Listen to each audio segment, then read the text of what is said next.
घटनाटी अभियोग होता गत 7/9/2022 तारिखर जाजपुर सदर थाना अंचल जड़े नाबालिका सी 7 मासर पाखापाखि 7 मासर गर्भवती होगापर परिवार लोक जानिले जानी सारिकी झीटी की पचारे झीटर टी हुंडी टाइप झील तेणुक सी शीघ्र कही नाला बापा माँ नहीं आसते जाजपुर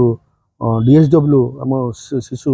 कल्याण अधिकारी पाखक सी तुरंत खबर देते आमर प्रोबेशनरी ऑफिसर CWC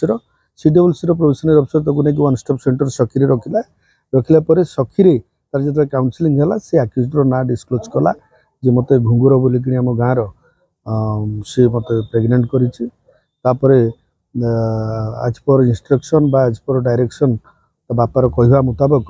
सखी सेंटर जी मैडम जड़े काउनसिलिंग सेंटर मैडम सी एफआईआर टी लिखिकी तो बापा को देलापर तो बापा नहीं जाजपुर सदर थाना देता जाजपुर सदर थाना पक्षर ये नहीं एक मकदमा दायर होता इनिशियली केस 376(2N और 6 पॉक्सो एक्ट केस रजिस्ट्रेशन होता परवर्ती समय चार्जसीट रे पुलिस 376(2N एवं बिलो 16 ईयर हो 376(3)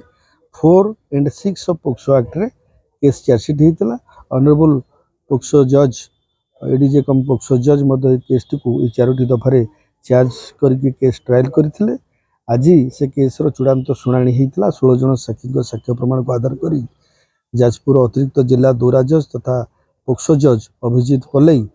आसामी को 20 वर्ष लेखाएं प्रत्येक दफा 376(2N 376(3) 4 and 6 पॉक्सो 20 वर्ष लेखाएं कनकरेंटली राय सश्रम कारादंडर राय शुणाई प्रत्येक दफा 6 मास 20,000 लेखाएं फाइन देते फाइन अनादय 6 मास लेखाएं अधिक कारादंड भोगापी दंड विधान करपरी पीड़िता क्षतिपूरण बाबद को 7 लाख टंकार क्षतिपूरण राशि प्रदान करने जिला आईन सेवा प्राधिकरण को निर्देश दी।